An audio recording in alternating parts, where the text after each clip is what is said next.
Good evening, जय Hind students. कैसे हैं आप सभी? तो आज हम जो स्टार्ट कर रहे हैं स्टूडेंट्स, आप देख सकते हैं पटवारी एग्जाम का हम सॉल्व कर रहे हैं 19th का शिफ्ट सेकंड का पेपर। 19-30-3 शिफ्ट सेकंड का पेपर, ठीक है। Question number 1, find the most appropriate option for the given blank space which can make the given sentence grammatically and contextually correct। जो grammatically और contextually correct हो, है ना। She told me that, उसने मुझे कहा, क्या कहा देखते हैं। She would rather single dash in a bad relationship. She करके एक लड़की है, उन्होंने ये कहा कि वो सिंगल रहना पसंद करेंगी डैश एक बुरे रिलेशनशिप से। मतलब वो बुरे रिलेशनशिप से ज्यादा ये पसंद करती हैं कि वो सिंगल रहे, है ना। ऑप्शन दिया हुआ है इंस्टीड, डिस्पाइट ऑफ, देन और बिसाइड्स। देखते से सेकंड वाले को एलिमिनेट कर देना।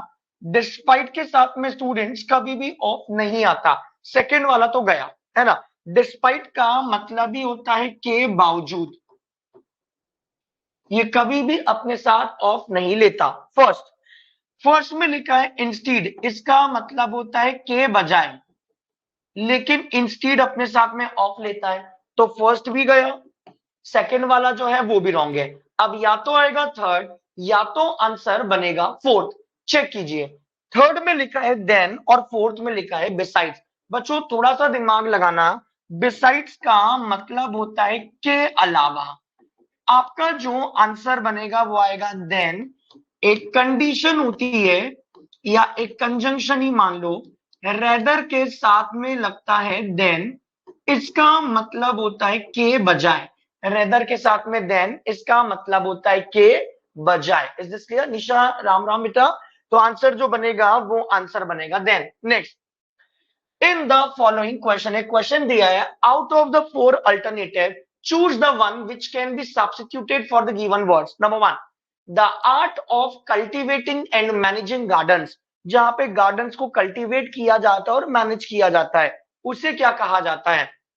बच्चों सुनो, जहां पे गार्डन को मैनेज और कल्टीवेट किया जाता है वो होता है हॉर्टिकल्चर। हॉर्टिकल्चर का मतलब होता है बागवानी करना। आंसर बनेगा ए। बी में लिखा हुआ है सेरिकल्चर। बच्चों सेरिकल्चर का मतलब होता है रेशम पालन। जहां रेशम पालन होता है, ये आंसर नहीं होगा। पिसीकल्चर का मतलब होता है मत्स्य पालन। जहां पे मछली पालन होता है, ये भी नहीं। फ्लोरिकल्चर का मतलब जहां फूल और फ्लावर्स होते हैं, ये भी नहीं। आंसर बनेगा horticulture. Next, the question below consist of a set of labelled sentence. These sentences when properly sequence form a coherent paragraph. एक पैराग्राफ बनेगा, आपको बनाना है इसका logical pair P Q R. अब समझो, पी में क्या लिखा है, two travellers were walking in the Noon day sun. दो ट्रेवलर जो हैं वो एक नून डे सन में वॉक कर रहे थे। Two travellers were walking in the Noon day sun. Q में लिखा है एज दे ले। देखो दे तो एक प्रोनाउन है, प्रोनाउन से कभी सेंटेंस स्टार्ट होता नहीं है बच्चों। मतलब यहां से दे से सेंटेंस स्टार्ट नहीं होगा। एम आई राइट? दे से सेंटेंस स्टार्ट नहीं होगा। आर वाले में भी दे लिखा है, दे से सेंटेंस स्टार्ट नहीं होगा, है ना। मतलब इतना तो क्लियर है कि आपका जो स्टार्टिंग बनेगा वो बनेगा P. Two travellers were walking in the Noon day sun. दो ट्रेवलर्स हैं वो नून डे सन में वॉक कर रहे थे और जल्दी से वो थक गए, ये तो पी बनेगा। इसके बाद में क्या आएगा, अब वो थक गए, थकने के बाद उन्होंने पेड़ की छाया ढूंढी। पी के बाद में बनेगा R. So they sought. Sought का मतलब होता है ढूंढना। फिर उन्होंने एक पेड़ की छाया ढूंढी और वो लोग वहां पे जाके रेस्ट करने लगे। पी आर मतलब आंसर क्या बनेगा ए। और क्यू में क्या लिखा है, एज दे ले, जैसे वो लेटे, उन्होंने ऊपर देखा, उन्होंने ये देखा कि वो जो पेड़ है वो प्लेन है, उस पेड़ पे कोई फल लगे हुए नहीं है। तो आपने तो अपना सब्जेक्ट ढूंढ लिया बच्चों, टू ट्रेवलर्स। उसके बाद में सो दे थॉट, आंसर क्या है क्यू, मतलब P R Q. Next, find the most appropriate option. आपको फिल इन द ब्लैंक्स लगाना है, ठीक है। It is up to you, ये आपके ऊपर है। Dash your parents come here dash you move to London. ये आपके ऊपर है, या तो आपके पेरेंट्स यहां पर आएंगे या आप लंदन जाओगे। बोथ एंड तो आ ही नहीं सकता, दोनों चीजें तो साथ में हो नहीं सकती, तो बोथ एंड तो गया। नॉट ओनली बट ऑल्सो का मतलब है ये ही नहीं ये भी, मतलब ऐसा तो है ऐसा भी, ये भी नहीं आएगा। नाइदर नॉर का मतलब दोनों में से कोई भी नहीं। अब बच्चों पहली बात तो वो बोल रहा है ये आपके ऊपर है, आपके ऊपर है मतलब वो आपसे क्या पूछना चाह रहा है, चॉइस पूछना चाह रहा है। तो आंसर जो बनेगा वो बनेगा it is up to you, ये आपके ऊपर है। Either your parents come here, या तो आपके पेरेंट्स यहां पर आए और आप लंदन जाओ, ये आपके ऊपर है। Next, in the following question एक सेंटेंस फिक्स दिया हुआ है, जंबल्ड है, आपको इसे कनेक्ट करना है ना। ध्यान दो, फर्स्ट वाला आपको फिक्स दिया हुआ है, deliberations were held on various. ये आप करो जल्दी से, हम 1 मिनट का टाइम दे रहे हैं, आप करो फास्ट,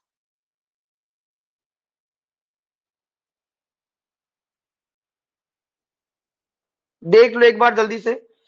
अब आप बोलोगे डेलिब्रेशन होता क्या है, तो बच्चों डेलिब्रेशन जो होता है ना, इसका मतलब होता है विचार विमर्श, समझना। Deliberations were held on various, ये फिक्स है ना। अब लिखा है maritime safety issues in order to, फिर लिखा है in search and rescue operation identify areas that need improvement. हम एक ट्रिक बताते हैं आपको, बहुत ध्यान से देखो, यहां पर टू लिखा है और सबको ग्रामर में एक ट्रिक पता है कि टू अपने साथ में वर्ब का फर्स्ट फॉर्म लेता है, टू अपने बाद में बच्चों वर्ब का फर्स्ट फॉर्म लेता है। Deliberations were held on various, deliberations were held on various. अब आप देखो वर्ब, देखो यहां पे टू लिखा है और यहां पर लिखा हुआ है आइडेंटिफाई, आइडेंटिफाई वर्ब का फर्स्ट फॉर्म है, मतलब यहां पर एक पेयर बना है पी का पेयर आर के साथ, यहां पर एक पेयर बना है पी का पेयर आर के साथ। पी में लिखा है maritime safety issues in order to identify areas, और पी का पेयर आर के साथ ए में तो क्यू आर है, काट दो। उसके बाद में एग्जैक्टली डी वाले में पी आर है, ये काट दो। या तो आंसर बी है या तो आंसर सी है। अब क्या लिखा हुआ है, deliberations were held on various, deliberations were held on various maritime safety issues, maritime safety issues in order to identify, p के साथ बनेगा r, in order to identify areas that need improvement in a search and rescue operation, answer बनेगा b, p, r और q। Next answer है B, P, R और Q.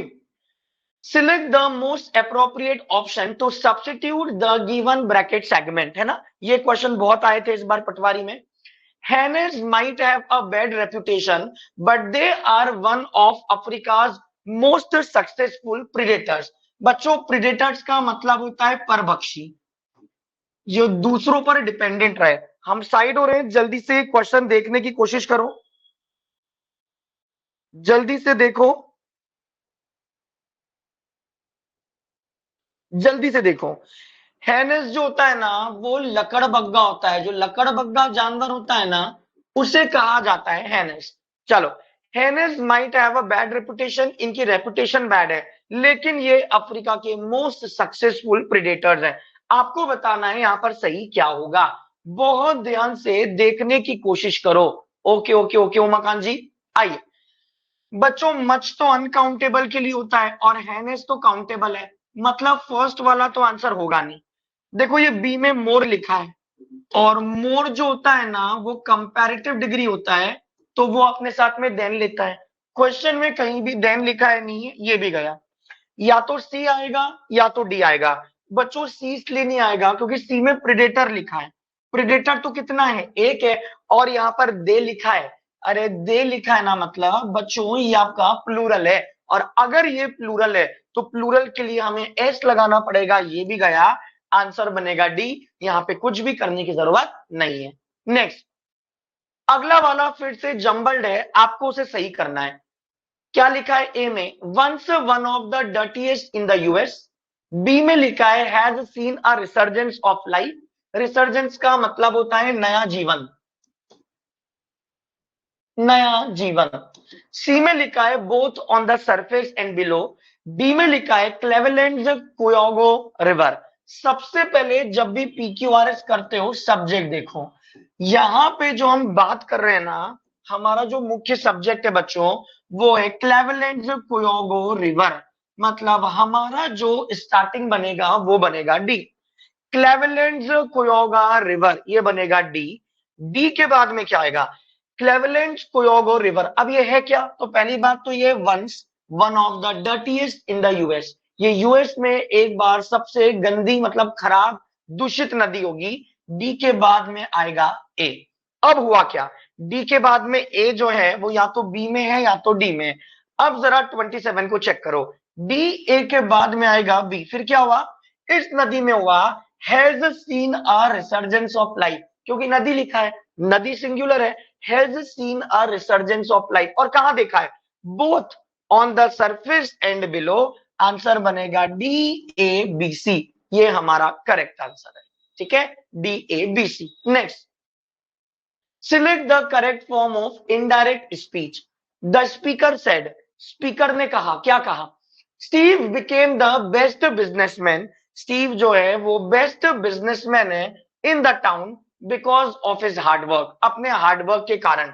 बच्चों पहली बात तो बिकेम है, बिकेम जो है ये वर्ब का सेकेंड फॉर्म है। डायरेक्ट से जब इनडायरेक्ट में चेंज करते हैं तो वर्ब का सेकेंड फॉर्म मतलब सिंपल पास्ट है, इसे बेसिकली चेंज करना पड़ेगा पास्ट परफेक्ट के अंदर। एम आई राइट? अब आप देखिए फर्स्ट वाले में हैड बिकेम लिखा है, जबकि बिकम का सेकेंड फॉर्म बिकेम होता है, थर्ड फॉर्म बिकम होता है। तो ए वाला आपका आंसर नहीं है। The speaker said that Steve had become, ये तो गया। बी में लिखा हुआ है the speaker said that Steve became. Became आ नहीं सकता क्योंकि ये वर्ब का सेकंड फॉर्म है और उसको तो हेड में चेंज करना पड़ेगा। थर्ड और फोर्थ, फोर्थ में दिया हुआ है हैज बिकम। अरे यार ये तो प्रेजेंट परफेक्ट टेंस है बच्चों, ये भी गया। आपका जो आंसर बनेगा वो आंसर बनेगा एग्जैक्टली थर्ड। स्पीकर ने कहा that Steve had become the best businessman. Had become लिखा है, V2 को हैड बिकम में आपको ज्यादा दिमाग ही नहीं लगाना है। Next, identify the segment which contains the error. चलो, ए में लिखा है no error. B, the way Russia is counting fatalities during. C, this coronavirus pandemic महामारी, it can be one reason why there. D में लिखा है official death toll of 6948। भाई पहली बात तो यहां पर रशिया की बात कर रहे हैं। रशिया जो है कोई इंसान नहीं है, नॉन लिविंग है, कंट्री है ना। और बच्चों नॉन लिविंग और जब कंट्री होता है तो उसके लिए लगाया जाता है इट्स। आप चेक करो क्या लिखा है, the way Russia is counting fatalities. Fatalities का मतलब होता है घातक। During this coronavirus pandemic, it can be one reason why there. अरे देयर नहीं आएगा, यहाँ पे देयर की प्लेस पर लगाया जाएगा इट्स। यहाँ पे देयर नहीं होगा, यहाँ पर देयर की प्लेस पर लगाया जाएगा इट्स, क्योंकि यहाँ पे रशिया है तो रशिया के लिए लगाया जाएगा इट्स। Is this clear? चलो नेक्स्ट, आपको बताना है एंटोनिम, अगले वाले का विलोम शब्द बताना है। वर्ड लिखा है ट्रेचरस। बच्चों ट्रेचरस का मतलब होता है बेईमानी। जब किसी के प्रति कोई व्यक्ति डिसऑनेस्टी दिखाए, है ना, तो है ना, मतलब गद्दारी। तो डिसलॉयल तो वही होता है गद्दारी, आपको तो उल्टा बताना है। अनफेथफुल का मतलब भी वही होता है जो गद्दार हो। डिसीटफुल का मतलब भी होता है जो व्यक्ति धोखा करे।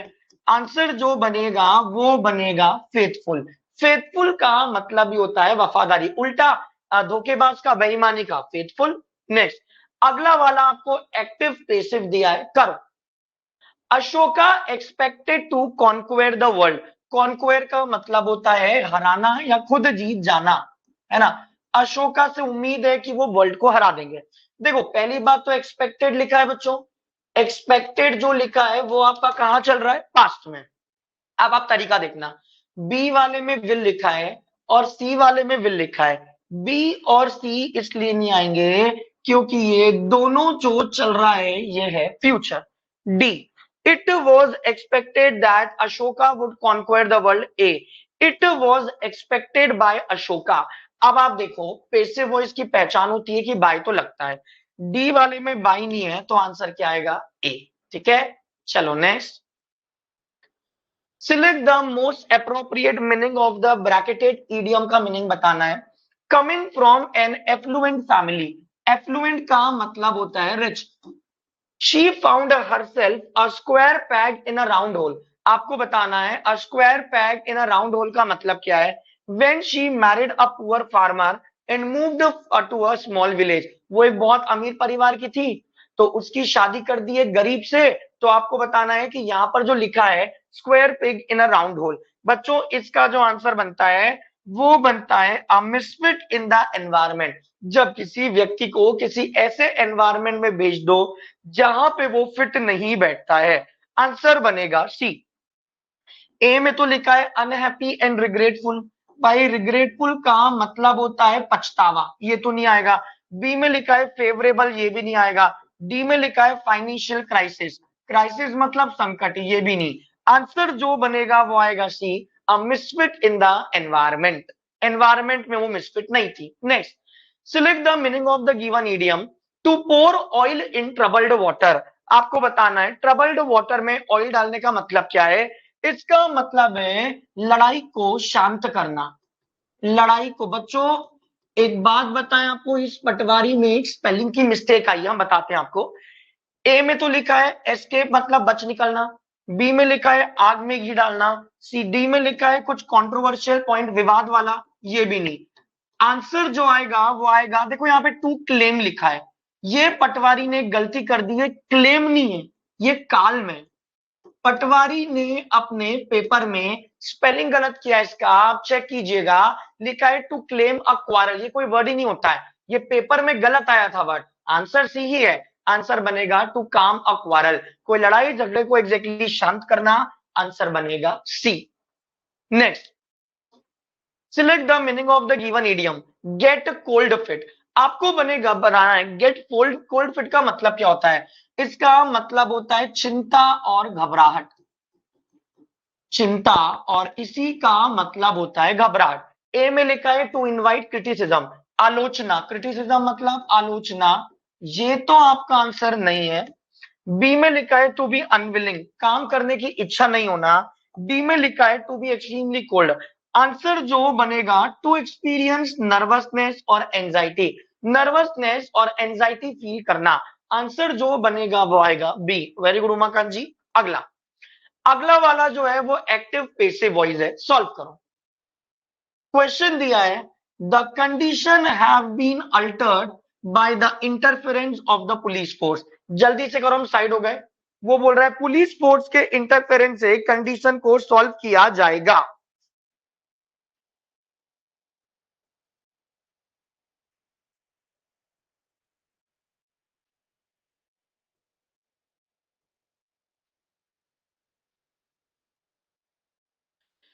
चलो अब पहली बात तो यहां पर एक वर्ड लिखा हुआ है, यहां पर लिखा है could have been, could have been लिखा है, मतलब ये आपका पेसिव है, पेसिव से आपको जाना है एक्टिव पर, एम आई राइट। अब आप देखो यहां पर क्या है, देखो बी वाले में कुड भी दिया हुआ है, जबकि क्वेश्चन में है तो बी वाला तो गया। उसके बाद आप देखो डी वाले में कुड को वुड में चेंज कर दिया बच्चों, एम आई राइट, वो भी गया। उसके बाद ए में लिखा है the condition of the police force could have alter, could have alter,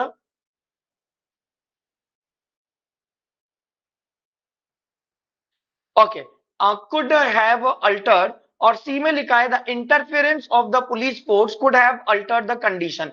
भाई अब पहली बात तो यहां पर हम बात कर रहे हैं the interference of the police की, और ए में लिखा है the condition of the police, तो ये तो आएगा ही नहीं, आंसर क्या बनेगा? सी।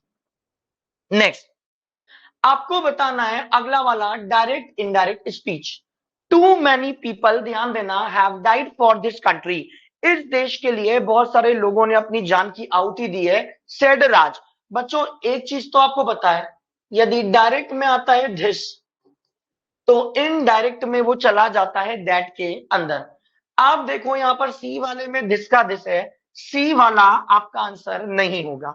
ओके, उसके बाद आप एक चीज देखो यहां पर हैव डाइड है, हैव डाइड जो है वो आपका प्रेजेंट परफेक्ट है, प्रेजेंट परफेक्ट को चेंज करते हैं पास्ट परफेक्ट के अंदर, मतलब हेड होना चाहिए।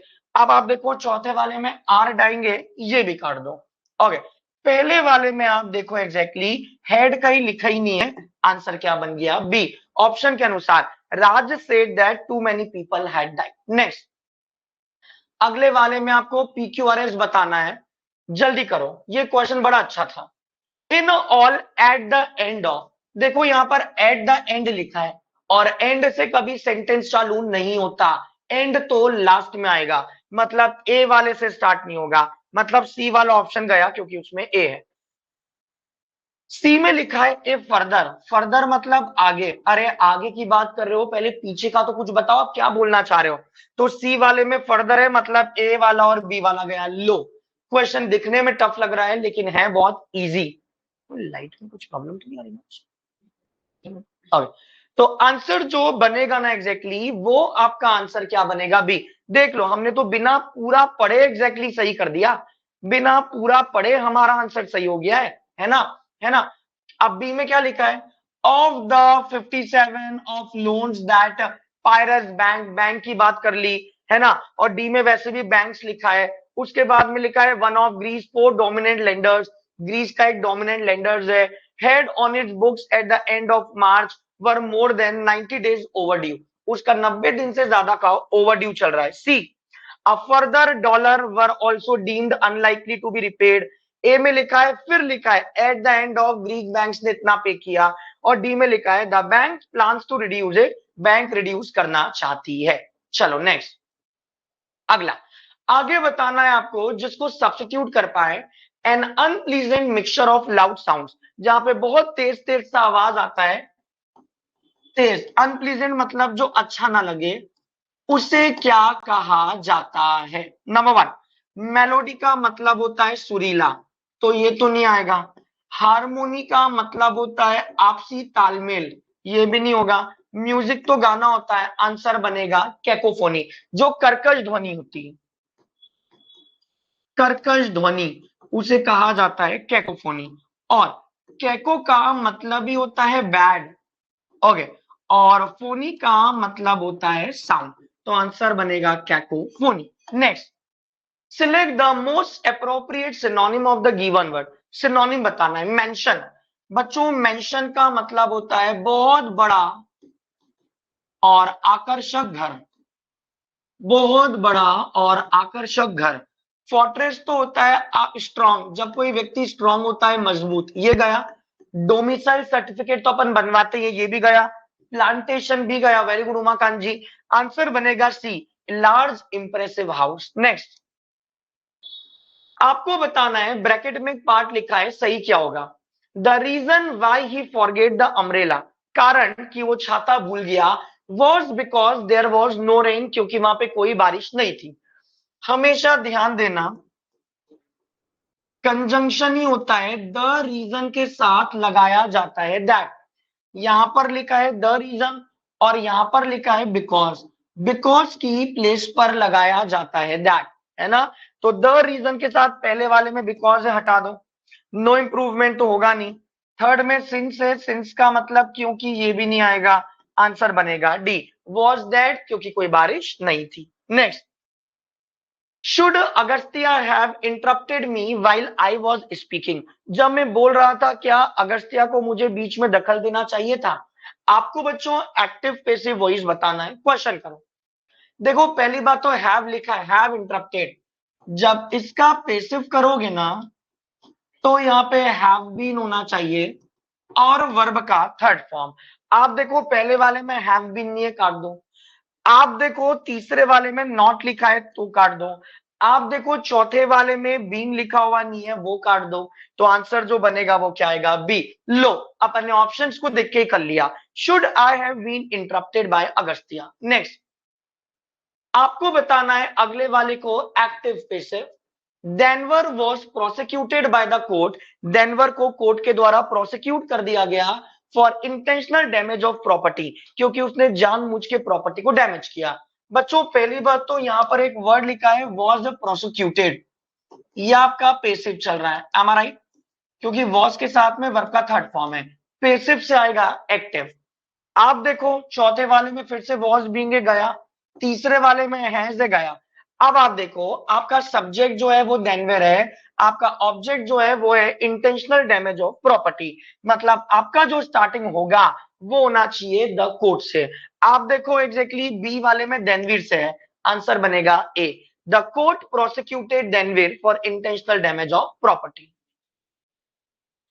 अगला आपको बताना है their daughter was the alpha and omega of their life, उनकी डॉटर उनकी लाइफ की अल्फा एंड ओमेगा थी।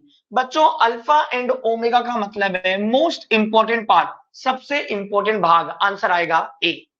नेक्स्ट अगले वाले में रीअरेंज करो, नाउ इन अ सरप्राइज, जल्दी से रीअरेंज करो, हम साइड में हो रहे हैं, फास्ट जल्दी।